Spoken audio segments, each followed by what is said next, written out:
Les gars, c'est terrible. L'équipe de France vient de perdre son premier match de préparation à la Coupe du Monde. C'est un véritable cataclysme. Je pense qu'on sortira en poule. Les amis, je rigole. J'espère que vous allez bien. On se retrouve pour débriefer ce match-là.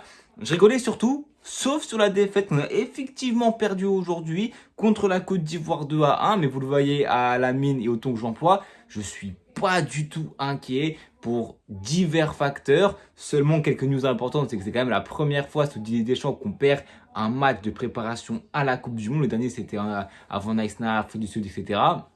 Première défaite depuis 9 matchs depuis l'Espagne avant cette défaite-là contre la Côte d'Ivoire. Mais la vérité, c'est que je ne suis pas du tout inquiet, comme je dis, pour plein de raisons. Installez-vous confortablement. On est parti, pour débriefer ce match sur la France et la Côte d'Ivoire à la Beaujoire. Comme je dis, la France s'incline aujourd'hui dans son premier match de préparation à la Coupe du Monde avec une équipe où on reconnaît l'ossature de Didier Deschamps. On le rappelle, aucun Parisien titulaire aujourd'hui.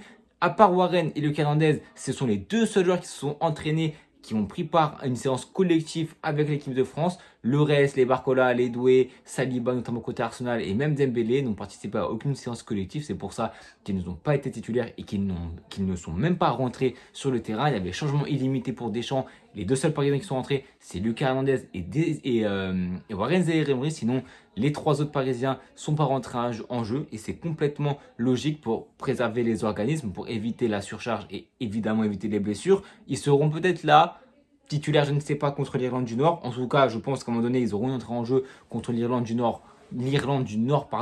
Quand même. Mais là, c'est clair que le créneau était quand même un peu court depuis le retour de la finale de Ligue des Champions, qui ont forcément dû laisser pas mal d'empreintes et qui ont dû laisser pas mal d'énergie, de puissance physique dans ce match-là, qui ont dû laisser pas mal d'énergie. C'est clair que du coup, tu commences ce match avec une ossature solide en charnière, Upamecano, Saliba sur le côté gauche Hernandez, Koundé à droite. Ça, c'est ce qu'on pouvait pressentir et ce sera clairement la paire qui sera alignée contre le Sénégal, premier match à la Coupe du Monde. Le double tandem Tchouaméni-Rabiot, Cherki aligné aussi en 10 avec Olise à droite, Marcus Thuram à gauche et Mbappé en tant que numéro 9. Et c'est moi, grosse interrogation avant ce match, c'est Thuram sur le côté gauche. Est-ce qu'on aurait pas pu mettre un Akliouche, même si on sait qu'il est plus sur ce côté droit. Maintenant, je l'attends au début du match, et on l'a vu sur le début du match, on a vu un Thuram qui, des fois, est sur le côté gauche, mais qui surtout était dans un double tandem avec Mbappé, dans une double pointe, dans un sorte de 3-2-5 quand la France avait le ballon. En première mi-temps, on a été très très fort. Je nous ai trouvé très cohérents dans toutes les séquences qu'on a mis en place. On a annihilé toutes les situations de la Côte d'Ivoire avec beaucoup de replis défensifs de qualité dans les interventions, dans les duels très très très très forts. À part une légère erreur de Tchouaméni, tu as été très solide. Et c'est clair qu'avec ballon, tu as eu une équipe de France qui, comme contre la Colombie ou le Brésil, jouait de manière décomplexée, avec beaucoup de liberté sur le terrain pour les offensifs. Tu es en 4-2-4. Et sur le terrain, c'est limite un 3-2-5 avec en relanceur, tu as Upamecano avec Konaté et Tchouaméni qui est vraiment sur le milieu de terrain très très bas. Koundé dans un rôle un petit peu entre les deux sur ce côté droit avec Olysée. À gauche, un Théo qui vraiment montait et qui était limite un ailier gauche pour permettre à Thuram et Mbappé d'être les deux devant. À droite, Olysée. Et un Cherki dans un rôle très particulier de vraiment électron libre. Ce qu'on était habitué à voir avec Olysée. On l'a vu aujourd'hui avec Cherki dans ce poste de numéro 10 qui des fois se projetait mais qui laisse cette liberté-là de pouvoir gratter des ballons assez bas sur le terrain pour le remonter grâce à sa vision de jeu, sa qualité de passe. Tu avais un Rabiot dans un sorte de entre-deux où ça fait vraiment Cherki en numéro 10, Rabiot en tant que 8 et vraiment Tchouaméni en tant que 6 et vraiment limite libéraux premier relanceur. C'était intéressant d'avoir une structure comme ça l'équipe de France. Est-ce qu'on l'aura pendant la Coupe du Monde? Je ne pense pas parce qu'il y aura quand même quelques changements par rapport au match, je pense, contre le Sénégal de ce qu'on a vu aujourd'hui. Mais c'était une piste qui était vraiment intéressante et qui a été très très bien gérée de la part de Deschamps tactiquement parce qu'un Thuram et les gauches, personne ne veut voir ça, c'est clair et net. Par contre, sur le terrain, il se comportait comme un vrai numéro 9. Une des premières situations, c'est lui qui vient couper, qui vient prendre la profondeur. Donc franchement, Thuram, il a été sifflé, je crois, à sa sortie. Première mi-temps, il fait une très bonne première mi-temps avec Mbappé. Mbappé sort en première mi-temps aussi, il sort, il joue pas la deuxième mi-temps. Mais Thuram, j'ai trouvé que dans l'application, dans ce qu'il a apporté offensivement, dans les circuits de passe aussi, c'était un tandem qui était plutôt intéressant et c'est important de s'appuyer sur ça aussi pour la Coupe du Monde. C'est un cas très particulier parce qu'on est sur une phase où à gauche, on aura vraiment une hiérarchie avec peut-être Barcola, Doué et en troisième potentiellement Akliouche et Thuram en quatrième. Là, c'est vraiment à force de circonstances que Thuram démarre aujourd'hui. Je pense pas que ce sera vraiment ça qui sera préconisé par Didier Deschamps, dans les gros matchs en tout cas, quand les Parisiens seront aptes à jouer. Mais franchement, ça peut être une piste qui est intéressante avec ce double tandem Thuram-Mbappé. C'est pas ça qui a le plus transcendé. Et on l'a vu avec le but de Cherki, surtout collectivement, quand tu es à demi de terrain, Tchouaméni, Rabiot dans ce match-là, c'est pas eux les protagonistes. C'est pas de eux que je vais attendre. Ou un match comme contre l'Espagne, l'Angleterre, contre les gros, où là tout le monde doit être au diapason, tout le monde doit être à 150%. Là, si les deux milieux de terrain sont un peu en dessous techniquement, c'est pas un drame parce que c'est pas de eux que j'attends qu'ils fassent le jeu. Comme j'ai dit dans ma vidéo des attaquants du All-Star de hier, pour moi, c'est surtout cette Coupe du Monde, dans ce contexte-là, équipe de France avec 9 attaquants, 4 sur le terrain, c'est à eux de prendre les clés du camion en main. C'est pas tant au milieu de terrain, on sait qu'on a un milieu de terrain qui est limité. Rabiot, bien qu'il ait de la qualité technique, c'est limité. Tchouaméni, c'est un mec qui va jouer très bas pendant la Coupe du Monde, je pense, qui pourra aussi bien être cette première rampe de lancement, mais sans non plus envoyer des passes laser, sans non plus faire des choses très extravagantes. Ça, c'est destiné à un mec comme Cherki et à un mec comme Olysée. Olysée a été très timide dans ce match. On l'a vraiment très peu vu, vraiment trop peu vu. Pas aidé aussi par Jules Koundé. C'est clair que Jules Koundé aujourd'hui, il n'a pas aidé il n'a pas aidé Olysée du tout sur son côté. Mais ça reste quand même Olysée un joueur qui arrive à faire des différences techniquement. À un moment donné, il envoie une passe laser sur Mbappé, il arrive à trouver des angles de passe, il arrive à se retourner, à être une menace constante pour l'adversaire à chaque fois. Olysée, ça reste un joueur qui est imprévisible, il sort pas son meilleur match. C'est clair qu'aujourd'hui, il sort pas sa meilleure prestation, mais il joue sur le côté droit, alors qu'en équipe de France, il a souvent joué en tant que numéro 10. Il n'a pas tant été aidé que ça par Jules Koundé, donc c'est pas un drame le match de Olysée aujourd'hui, mais quand tu compares à Cherki, aujourd'hui on a vraiment vu la différence avec un Cherki vraiment électron libre, le joueur qui a touché le plus de ballons côté équipe de France, qui a réussi le plus de passes, qui a touché le plus de ballons dans la surface adverse du match, mais aussi de l'équipe de France, logique. Franchement, Cherki, il a fait un superbe match dans l'implication, dans tout ce qu'il a fait. Évidemment, c'est un joueur qui va légèrement surjouer, un peu comme Désiré Doué, et c'est un peu la contrepartie d'un joueur qui a tellement de qualité, qui peut tellement changer le match à lui tout seul. Il faut forcément qu'il y ait des contreparties à un joueur aussi talentueux, aussi formidable, qui il n'y a pas d'espace, il t'en trouve. Et j'ai trouvé qu'on a très bien joué ce facteur de jeu-là. J'ai trouvé qu'on a été très bon. Même Mbappé, que j'ai tendance à beaucoup critiquer quand il surjoue. Aujourd'hui, il a fait son match, il a touché les ballons qu'il devait faire. Il était cette menace constante. Il voulait son but, évidemment. Il a eu quelques situations. Et Fofana a sorti de vrais arrêts, mais j'ai trouvé que dans la structure de ce qu'on mettait en place, dans les circuits de passe, la propreté de ce qu'on faisait, il n'y avait que très peu de déchets, la récupération était très agressive, hormis la mini-erreur de Tchouaméni en première mi-temps, il n'y a rien à dire, tu t'en sors en plus avec un but magnifique de Cherki avant le coup de sifflet de la mi-temps, un superbe but avec un corner où il frappe, il tente sa chance, puis après ça revient sur lui par la passe D, je crois, de Konaté. Il arrive à la prendre et le geste des grands joueurs, il arrive à faire ce contrôle semelle, décalage, il élimine deux joueurs, il se dégage son pied droit, il frappe magnifique, 1-0 mi-temps. Et honnêtement, et c'est là où tu vois que ce match-là, il ne faut pas le prendre comme une défaite majeure côté équipe de France, comme une catastrophe industrielle avant la Coupe du Monde qui va complètement plomber la confiance du groupe. Pour moi, c'est pas ça cette défaite-là parce que l'objectif, c'était pas la victoire en tant que numéro 1. La victoire était une quête secondaire, mais la quête numéro 1, c'était de donner du temps de jeu à tout le monde. Quand tu vois qu'à la mi-temps, tu sors Mbappé, tu sors Théo Hernandez, tu te doutes bien que l'objectif n'est pas la victoire à proprement parler. Évidemment que c'est mieux pour la confiance, mais ne pas l'avoir, c'est pas ça qui va chambouler la préparation de l'équipe de France. Si vraiment tu faisais une victoire, tu fais pas changer l'intégralité de ton équipe sur le terrain parce que oui, les 10 joueurs ont été changés en deuxième mi-temps. Certains tardivement. Barcola, il rentre à la place de Marcus Thuram à la 90e minute. Thuram qui s'est vraiment éteint en deuxième mi-temps et c'est l'équipe de France qui au global s'est complètement éteint en deuxième mi-temps. Tu as Hernandez qui sort, Upamecano qui sort, Tchouaméni qui sort, Olysée et Mbappé qui sort au profit de Digne, Lacroix, Kanté, Akliouche et Mateta. Et dans les 5 joueurs que j'ai cités, le joueur qui m'a fait la meilleure impression, c'est Akliouche. C'est dire, Akliouche n'a pas fini des mi-temps extraordinaire, mais il a su montrer beaucoup de volume défensif. C'est ce qui est très intéressant avec lui. Aussi, évidemment, cette projection vers l'avant, cette portée du ballon. Il a vraiment était très intéressant en deuxième mi-temps, sans non plus faire une deuxième mi-temps extraordinaire, sans sortir des standards. Il a peut-être été légèrement meilleur dans l'impact vraiment que Olysée, même si Olysée il a une qualité de passe qui est vraiment indéniable, qui est peut-être une des meilleures de l'effectif quasiment dans sa vision de jeu.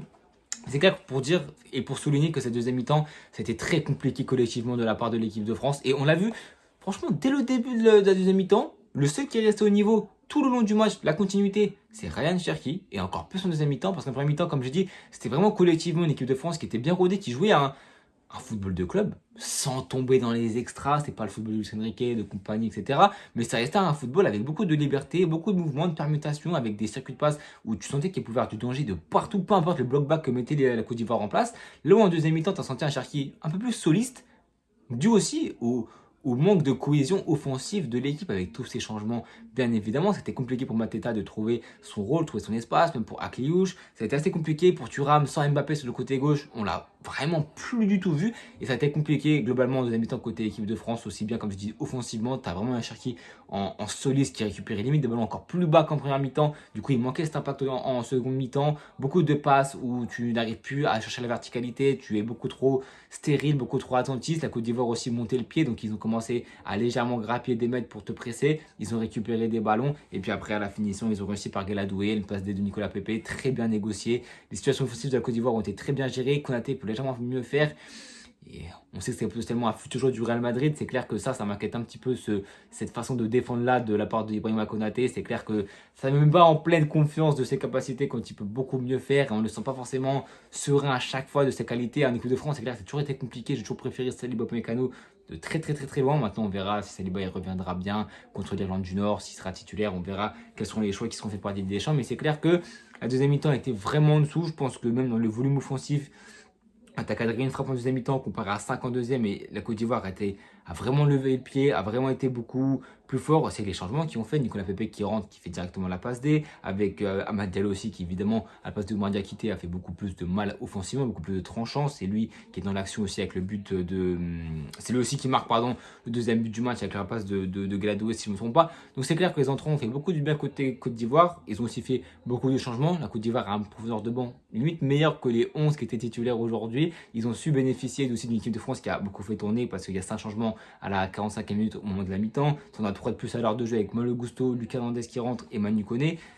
Et t'as Warren qui rentre et Barcola qui rentre à la fin aussi. Donc c'est clair que cette équipe de France là, l'objectif majeur n'était pas de gagner. Moi, ce que je regardais, que j'étais attentif, c'était Lucas Hernandez, Théo Hernandez, pardon. Moi, je voulais voir le match qu'il allait produire aujourd'hui et j'étais agréablement surpris. Il m'a rarement tapé dans l'œil ces derniers matchs avec l'équipe de France. Là, aujourd'hui, je l'ai trouvé vraiment intéressant, beaucoup plus tranchant, beaucoup plus impactant, beaucoup plus de volume et d'intensité dans ce qu'il faisait que Jules Koundé. Et si on a un Théo comme ça tout le long de la compétition, ça peut être vraiment intéressant.